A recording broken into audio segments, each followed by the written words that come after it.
You're listening to The World at 8 with Lynn Mozart. The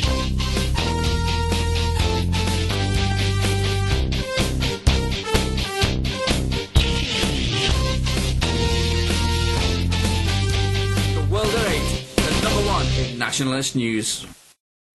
Highlights of the news today, Friday the 10th of August. UK to give £5 million to rebels in Syrian conflict. We are paying for jails in Jamaica and Nigeria to be nicer. Iraqi living off fat of the land in UK turns to crime. Olympics, war and a national festival threatened from the Welsh valleys with Nick Griffin, MEP. Egyptian troops kill 20 in Sinai.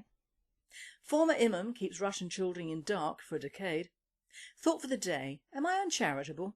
And finally, Mohammed arrested for sodomy in Copenhagen. UK news.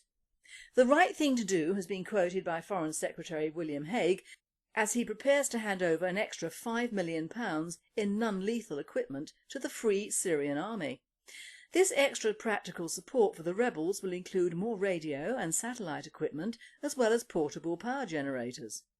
James Robbins of the BBC says that it is a significant shift in policy after frustration about Syria's opposition.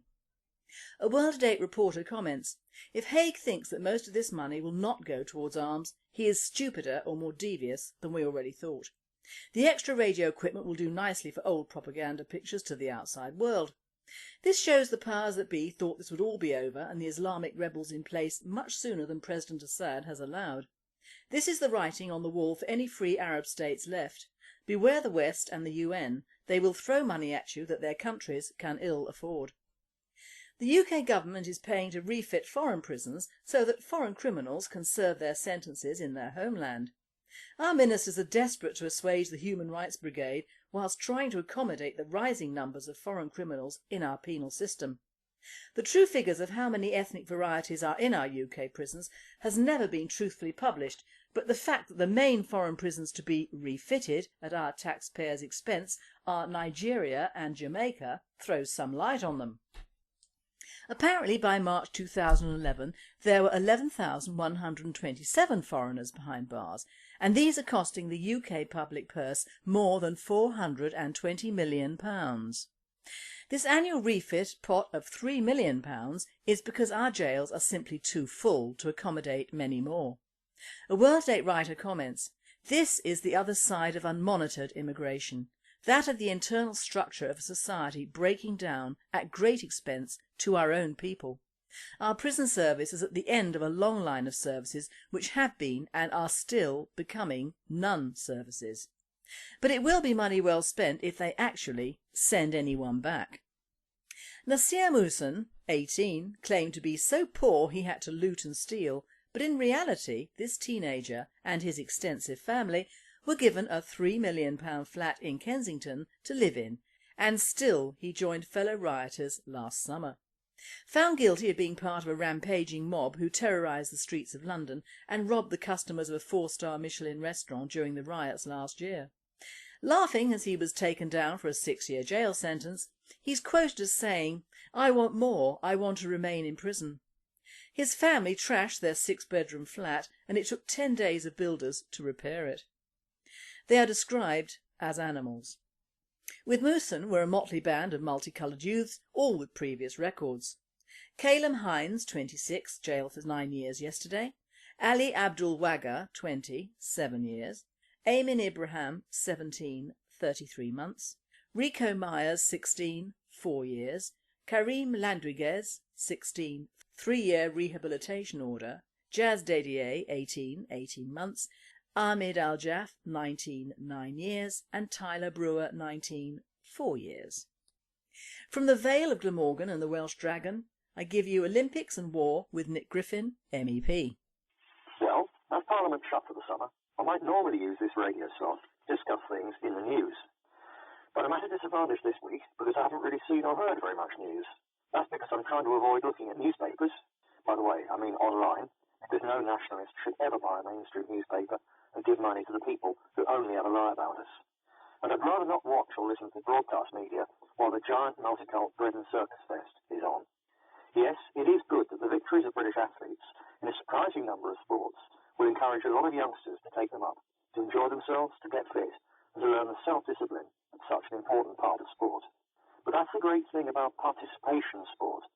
It's the mind-numbing phenomenon of over-commentated spectator sport that irritates me. One rugby game's fine, so's a boat race or a boxing match, or indeed any kind of athletic discipline, as a one-off. When it's wall-to-wall, it's just too much, especially when the liberal, globalist corporate media take every possible opportunity to abuse their power to force-feed their gigantic, brains-in-neutral audience with multicult claptrap. It makes me want to enter trials for a new event, throwing the TV out of the window. Having got that off my chest, let's move on to look at the bright side. At least the poison of leftist egalitarianism hasn't yet gone so far as to insist that no one should be allowed to win at the Olympics on the grounds that it might hurt the loser's feelings. That would imply having 2 solid weeks of TV showing nothing except synchronised swimming. And even the relentless pressure to conform, watch and enjoy that we've been subjected to for the last week will be hard-pressed to keep the audience ratings under those circumstances. Since the corporate sponsors wouldn't take kindly to that, the distinctly anti-egalitarian ethos at the heart of competitive sport should be safe for a while yet. By the way, I'm sorry about the background noise on this recording. The haymaking is in full swing here, and there's nowhere to get away from the sound of tractors trundling up and down the surrounding fields. But back to the Olympics. Taking into account the fact that Britain's population is so much smaller than China's or America's, we even beat them hands down in terms of medals to people ratio. The good thing about this British success was the discomfort felt by the BBC over the simple patriotic pride this induced in the public. The revelation that the BBC felt compelled to order its commentators to avoid sounding patriotic and to play up the successes of other countries at the expense of wins by Team GB would have struck a raw nerve with millions of decent sports lovers who normally don't give a second thought to politics. Anything that boosts awareness of the institutionally racist, anti-British nature of the Blatant Bias Corporation has to be welcomed. Still, whether you like the Olympics or not, they'll soon be over, whereupon the controlled media will have to find some fresh spectacle for us. In the words of the old Gary Newman song, they could give us a war just to keep us amused. There are, of course, several suitable candidates being lined up with the neocon, Zionist, Saudi Arabian usual suspects. Anyone for civil war in Syria? How about an attack on Iran? I'm pretty sure that the people who want our soldiers and tax money for that particular venture won't be deterred by the fact that successive US intelligence reports have concluded that Iran is not trying to make a nuclear bomb. The controlled media hysteria to the contrary is, of course, nothing more than a rerun of a weapons of mass destruction lie to hoax us into the illegal and totally counterproductive war on Iraq. But war is a racket, such a profitable racket to the corporations who own most mainstream politicians that, one way or another, we're bound to be involved in another one before too long.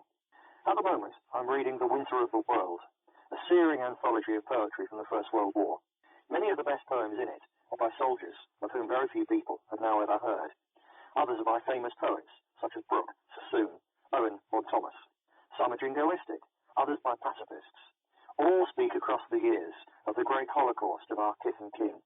All, in some way or another, remind us of the need to expose and oppose the warmongers who are out there still, pouring onto the printing presses and into the airwaves the poison that sets nation against nation, so they might have their way, have their war, and make their profits.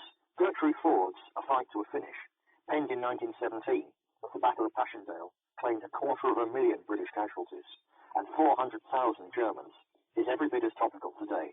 Fight the year out, the warlords said. What said the dying among the dead? To the last man, cried the profiteers. What said the poor in the starveling years? Fight on, the armaments kings besought. Nobody asked what the women thought. One of those slaughtered during Passchendaele was Hayes Wynne, a Welsh language poet serving with the Royal Welsh Fusiliers, who fell on the 31st of July on Pilcombe Ridge. Hayes had submitted a poem to that year's National Eisteddfod, the Welsh Cultural Festival. His entry won the poetry competition, but since he'd already been killed in action, the empty bard's chair was draped in black. The Eisteddfod, however, lives on to this day. In fact, it was held this week in the Vale of Glamorgan, when hundreds of thousands of Welsh speakers gathered for 3 days of intense competition to extraordinarily high standards in song, poetry, dance, art and literature.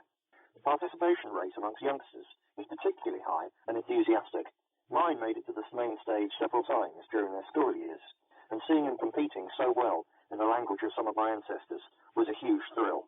Virtually unknown among the huge English-speaking majority in these small islands, the Eisteddfod is a living gem indigenous culture, which vies with Ulster's 12th of July as the greatest non-commercialised folk festival in the whole of Western Europe. And, born as it was, as part of the resistance to a relentless assault on the Welsh language and culture, it is a model the indigenous English now need to learn from and adopt as the multicult genocide machine crushes our identity into the dust.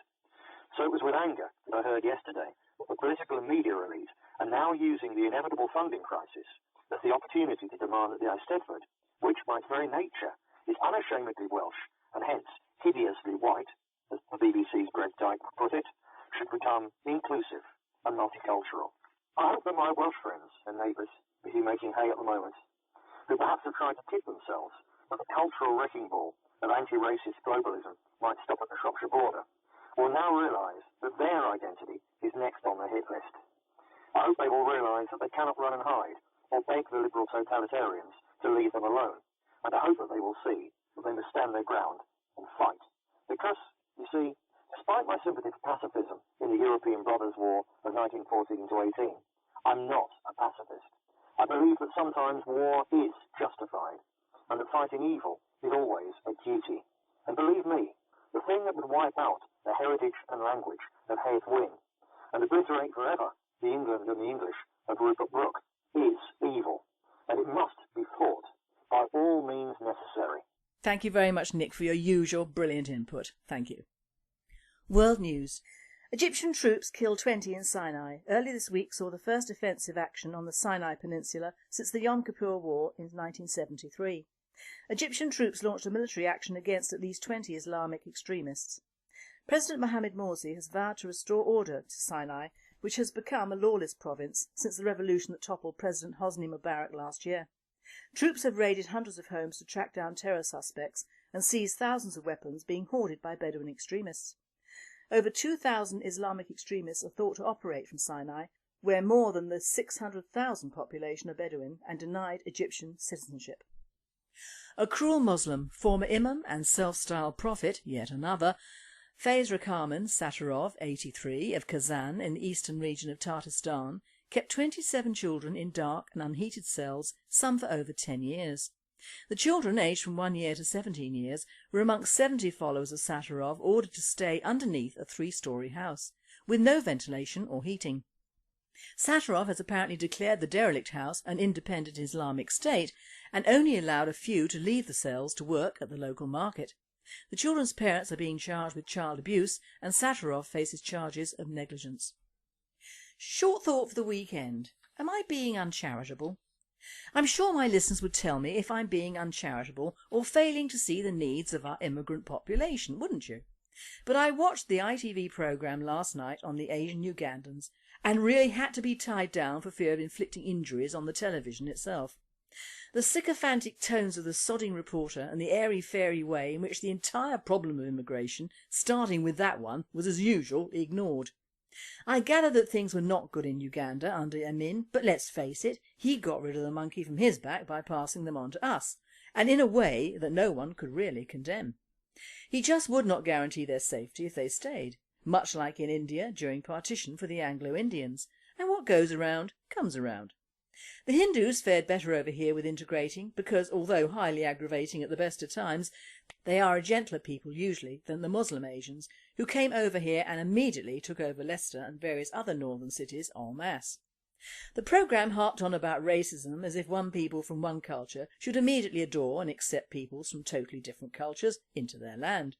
I had to turn off that recording because I was in serious danger of spontaneous combustion. Of course, all that has been worn down now by the multicultural bollocks that I spoke about on Wednesday. Now it is not accepted by the authorities that anyone could have genuine misgivings about giving the ever-increasing Muslim hordes a foothold in our society without being a raving lunatic. I'm trying to marry up the very nice Hindu and Muslim ladies who apparently left something akin to Bergen-Belsen in Uganda and arrived in the lovely unenriched England of the 70s.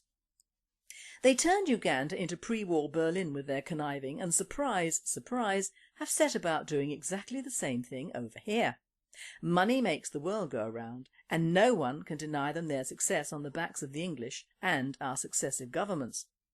I'm also trying to come to terms with the similar problem of Nasir Muhsen, whose Muslim family apparently warranted a £3 million flat in a London upper-class block of flats on arriving in the UK, which they of course subsequently trashed, and he is in prison for looting.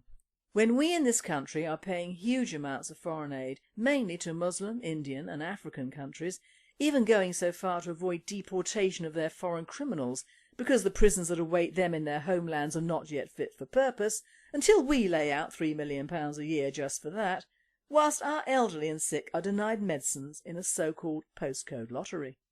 Of course it is not a postcode lottery, it is a racist lottery, an anti-white lottery, and it is so transparent and obvious that it is never called what it is. For fear of what?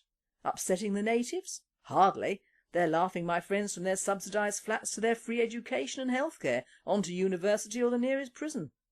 I am not afraid to say that most, if not all these freeloaders, however well-meaning they appear or sound, are just that, freeloaders and opportunists.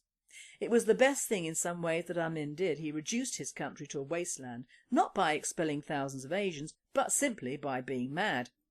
Perhaps it takes a madman to see the truth sometimes, but I hope not. Although we do have plenty of madmen in government now, but they seem hell-bent on having an Islamic state in the UK, despite seriously running out of money to implement it. Thank God, not Allah. And finally, Mohammed arrested for sodomy in Copenhagen. Police have arrested 2 men accused of raping a 22-year-old man in a park in Copenhagen early Thursday morning. One of them forced the victim to the ground whilst his pal raped him anally. In spite of his ordeal, the young man gave a good description of the criminals. His rapist had the name Mohammed tattooed on his arm. He was about 25 and of Middle Eastern appearance. Of the 2 subsequently arrested, both are from Iran and one is 25 years old with a tattoo. A World at 8 reporter commented, "I deplore this crime. I suppose it is understandable why homosexuals flee Iran, but if you want to rape other men and do not want to be caught, it's not advised to have your name tattooed on your arm." You have been listening to The World at 8. I am Lynn Mozar, and I and the team at World at 8 and Radio Britain wish you all a very happy and a very safe weekend.